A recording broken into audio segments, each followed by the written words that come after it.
కథాస్రవంతి నిరంతర కథాప్రసార వాహిని కథల భాండాగారం కథాస్రవంతిని ఆదరిస్తున్న అభిమాన శ్రోతలకు నమస్కారం. ఈనాటి కథకు స్వాగతం. ఈరోజు మీరు వినబోయే కథ విప్రవాణి పత్రిక సంక్రాంతి కథల పోటీలలో సాధారణ ప్రచురణకు ఎంపికైన కథ సాకారం. రచన శ్రీ పెంట బాబురావు. 9848351754. వినిపిస్తున్నది పప్పు భోగారావు. శ్రీ పెంట బాబురావు స్వస్థలం గుజరాతీపేట, శ్రీకాకుళం. ప్రస్తుత నివాసం విజయనగరం. వీరి తండ్రి గారు శ్రీ పెంట లక్ష్మణ శర్మ గారు, ప్రఖ్యాత హిందీ పండితులు. శ్రీ బాబురావు బీకాం చేశారు. ఏపీ గ్రామీణ వికాస్ బ్యాంక్ బ్రాంచ్ మేనేజర్గా ఉద్యోగం చేసి పదవీ విరమణ చేశారు. 1979 నుంచి వివిధ పత్రికల్లో సుమారు 100 లేఖలు ప్రచురితమయ్యాయి. 1991లో మొదటి కథ ఫార్మాలిటీ ప్రచురితమయ్యింది. అనేక కథలు, సైన్స్ వ్యాసాలు, ఆధ్యాత్మిక వ్యాసాలు రాశారు. వివిధ పత్రికల్లో అవి అచ్చయ్యాయి.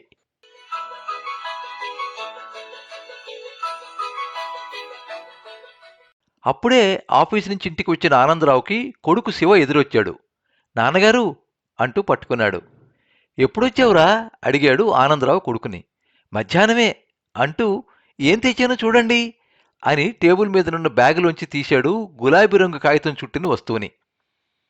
చేతిలోకి తీసుకుని కాగితాన్ని విప్పిన ఆనందరావు ముఖం ఒక్కసారిగా వెలిగిపోయింది. అది వెండిపళ్ళెం. తన ఎన్నాళ్ల కల అది.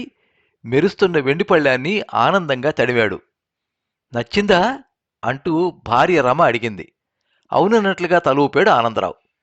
వెండిపళ్ళాన్ని చూస్తూ గతంలోకి వెళ్ళాడు ఆనందరావు.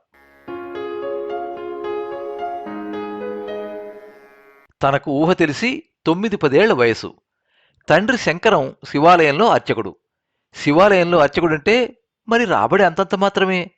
అమ్మా నాన్నలతో పాటు తను, చెల్లి. కానీ సంక్రాంతి వచ్చిందంటే 2-3 రోజులు అమ్మమ్మ తాతయ్య గారింటికి వెళ్ళేవాళ్ళు. పండగ 3 రోజులు సందడిగా ఉండేది తాతగారిల్లు. తాతగారు కరణీకం చేసేవారు. భూమి కూడా 5 ఎకరాలు ఉండేది. అత్తలు, మామయ్యలు, పిన్నిలు వాళ్ళ పిల్లలతో ఎంతో సందడిగా ఉండేది. కానీ మా పిల్లల భోజనాల దగ్గరకు వచ్చేసరికి జరిగేది రాద్ధాంతం. పండుగ కదా అని వెండి పళ్ళాన్ని బయటికి తీసేది మా మేనమామ భార్య. ముందు పిల్లలకు భోజనం పెట్టడం ఆనవాయితీ కదా, అక్కడే జరిగేది అల్లరి. 10 మంది పిల్లలం వెండి పళ్ళెంలోనే భోంచేస్తామని పట్టుపట్టేవాళ్ళం. అత్త అందరికీ సర్ది చెప్పే ప్రయత్నం చేసేది. అన్నం తింటారా, పళ్ళెం తింటారా అంటూ దెబ్బలాడేది. ఆఖరికి ఒక్కో పూట ఒక్కొక్కరికి వెండి పళ్ళెంలో భోజనం పెట్టడానికి ఒప్పించేది. పెద్దవాడివి, నువ్వు వెనక్కి ఉండరా అంటూ నన్ను గదమాయించేది. నా వంతు ఎప్పుడొస్తుందా అని ఎదురు చూసేవాడిని. నా వంతు వచ్చినప్పుడు అపురూపంగా ఆ పళ్ళెంలో తినేవాడిని. ఒక్కొక్కప్పుడు ఆ అవకాశం కూడా వచ్చేది కాదు. అప్పుడే నా మనసులో నాటుకుంది పెద్దయ్యాక ఎలాగైనా వెండి పళ్ళెం కొనాలని. విధి విచిత్రం ఏమిటో గాని అల్లరి చిల్లరగా తిరిగిన నాకు చదువు అబ్బలేదు. School final అయిందనిపించాను. తండ్రి శంకరం ఊరు పెద్దలను ఒప్పించి పంచాయతీ ఆఫీసులో గుమస్తాగా వేయించాడు నన్ను. అరకొర జీతం, దగ్గర సంబంధం అని రమతో పెళ్లి, కట్నం 10,000. అది చెల్లి పెళ్లికని అట్టు పెట్టేశాడు తండ్రి. కానుకగా వెండిపళ్ళెం అడుగుదామనుకున్న నాకు, వాళ్ళు మనలాగే మధ్యతరగతి వాళ్లేరా, ఎలా అడుగుతాం అంటూ నా గొంతు నొక్కేశాడు నాన్న.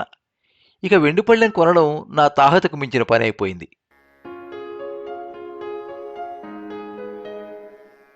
కాలం ఆగది కదా. నాకు 2 మగపిల్లలు. పెద్దవాడు శివ కష్టపడి చదువుకున్నాడు. ఫలితంగా సాఫ్ట్వేర్ ఇంజనీర్ అయ్యాడు. వాడు ఉద్యోగానికి వెడుతున్న మొదటి రోజు వాడి వద్ద తన మనసులోని కోరికను బయటపెట్టాడు ఆనందరావు, తన కోరిక కొడుకు తీరుస్తాడని. అలాగే నాన్నగారు అంటూ వెళ్ళిపోయాడు శివ.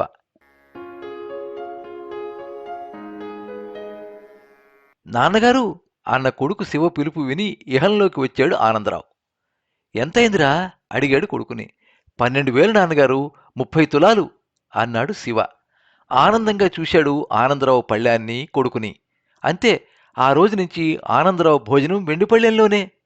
నిత్యం వెండిపళ్ళెంలోనే భోంచేస్తున్నా రోజూ కొత్తగానే కనిపించేది ఆనందరావుకి. అలా కొన్ని సంవత్సరాలు గడిచాయి. అది కార్తీక మాస ప్రారంభం. ఆనందరావు టీవీ ప్రోగ్రాం చూస్తున్నాడు. ఆ ప్రోగ్రాంలో ఆధ్యాత్మిక బోధనలు చేస్తున్నారు. అందులో భాగంగా అన్నం యొక్క ప్రాశస్త్యాన్ని వివరిస్తూ కాశీలోనున్న అన్నపూర్ణేశ్వరిని ప్రార్థించి అక్కడ ఇచ్చిన బియ్యపు గింజలను తెచ్చి మన బియ్యపు జాడీలో వేసుకుంటే మనకు తరతరాలకు అన్నానికి లోటు ఉండదు. అన్నాన్ని మనం పరబ్రహ్మ స్వరూపంగా భావించి గౌరవించాలి. అది వెండి పళ్ళెంలో తిన్నామా, ఆకులో తిన్నామా అని కాదు. అన్నపూర్ణమ్మ ఇచ్చిన ప్రసాదంగా భావించి తిన్నప్పుడే మనకు అన్నానికి లోటు ఉండదు అన్నారాయన. వింటున్న ఆనందరావు ఆలోచనలో పడ్డాడు. బాగా ఆలోచించిన అతనికి విషయం సాకారమయ్యింది. వెండి పళ్ళెంపై మమకారం పోయింది. భోజనానికి వస్తారా అంటూ భార్య టేబుల్పై వెండి పళ్ళాన్ని పెట్టింది అన్నం వడ్డించడానికి. వెండి పళ్ళెం వద్దు, అరిటాకులో వడ్డించు అన్నాడు ఆనందరావు. ఆశ్చర్యంగా చూసి అడిగింది భార్య రమ. అదేమిటి, మీరు వెండి పళ్ళెం వదలరుగా? లేదులే, కార్తీక మాసం కదా, ఆకులోనే తింటాను అన్నాడు ఆనందరావు.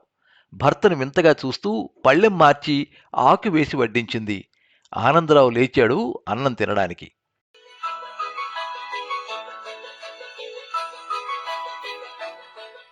మీరింతవరకు సాకారం కథ విన్నారు. రచన శ్రీ పెంట బాబురావు.